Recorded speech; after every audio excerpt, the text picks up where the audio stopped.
अध्यक्ष ज्ञानचंद गुप्ता अभी विधानसभा सचिवालय के लिए निकल रहे हैं। सर, आज शीतकालीन सत्र का आगाज हो रहा है, किस तरीके की तैयारी की गई है सर आपकी तरफ से, खासतौर पर सुरक्षा व्यवस्था को लेकर? सर देखिए पवन जी, जो घटना लोकसभा के अंदर घटी उस घटना को ध्यान में रखते हुए हमने विशेष सुरक्षा प्रबंध जो है विधानसभा के अंदर किए हैं। वैसे तो पहले सुरक्षा की बैठक जो है वो उच्च अधिकारियों के साथ हो चुकी थी, लेकिन कल हमने इमरजेंसी मीटिंग करके अपने जो सुरक्षा कर्मचारी हैं, अधिकारी हैं, उन सबको सचेत भी किया है और कुछ विशेष प्रबंध हमने कहा है कि जो हमारे एंट्री पॉइंट्स ऐसे हैं जहां लूज रहते हैं, कुछ जैसे विधानसभा के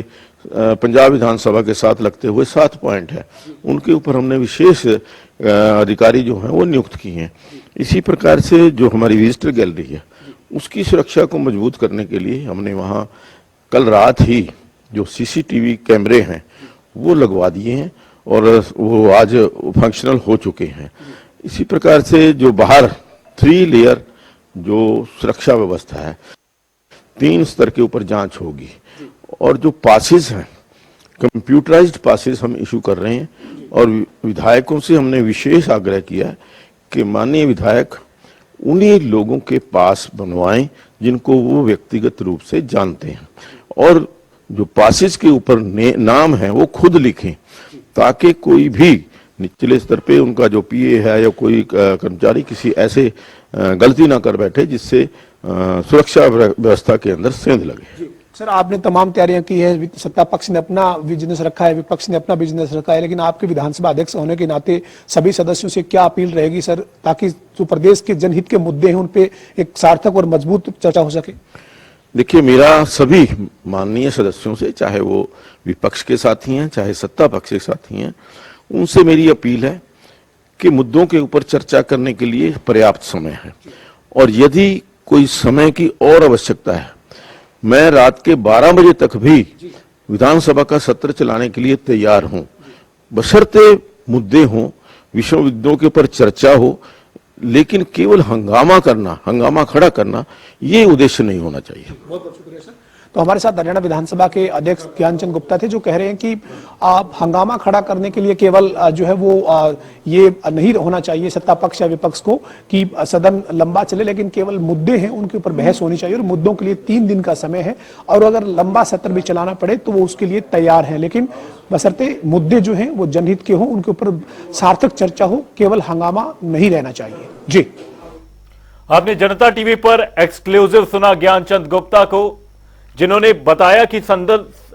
यहां पर सदन में किस तरह की व्यवस्थाएं की गई हैं, सुरक्षा के क्या कुछ इंतजाम है। विधानसभा का शीतकालीन सत्र आज से शुरू होना है। विधानसभा के स्पीकर ज्ञानचंद गुप्ता को आपने एक्सक्लूसिवली जनता टीवी पर सुना। वहीं पवन जी, आपसे जानना चाहूंगा कि विधानसभा के स्पीकर ज्ञानचंद गुप्ता से जब आपने बातचीत की, क्या कुछ बड़ी बातें निकलकर सामने आई?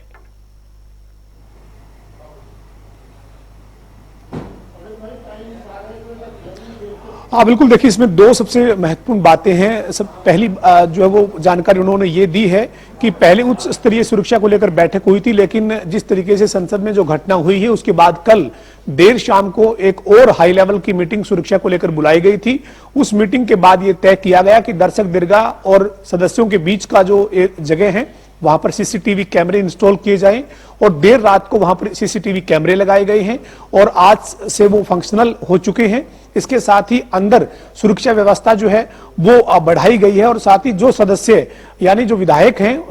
विधानसभा के सदस्य हैं, उनको भी ये कहा गया है, उनसे भी अपील की गई है कि वो जिस भी विजिटर का पास बनवाएं उसको वो व्यक्तिगत तौर पर जानते हो तभी पास बनवाएं। पास बनवाने के लिए कंप्यूटराइज उनका जो आवेदन है वो स्वीकार किया जाएगा और पूरी तरह से एक सुरक्षा व्यवस्था जो है उसको चाक चौबंद किया गया है। दूसरी बात सबसे बड़ी जो ज्ञानचंद गुप्ता हरियाणा विधानसभा के अध्यक्ष ने कही है, उनका यह कहना है कि 3 दिन की अवधि तय हो चुकी है, 3 दिन में तमाम मुद्दों पर बातचीत हो सकती है। इसी के चलते उन्होंने सत्ता पक्ष और विपक्ष के विधायकों से यह अपील की है कि जो प्रदेश के जनहित के मुद्दे हैं उन पर सार्थक बहस करें, केवल हंगामा ना करें और अगर अवधि बढ़ाने की जरूरत होगी तो रात को 12 बजे तक भी वो सदन चलाने के लिए तैयार हैं, लेकिन हंगामे के लिए नहीं, मुद्दों पर बहस के लिए बात होनी चाहिए। जी,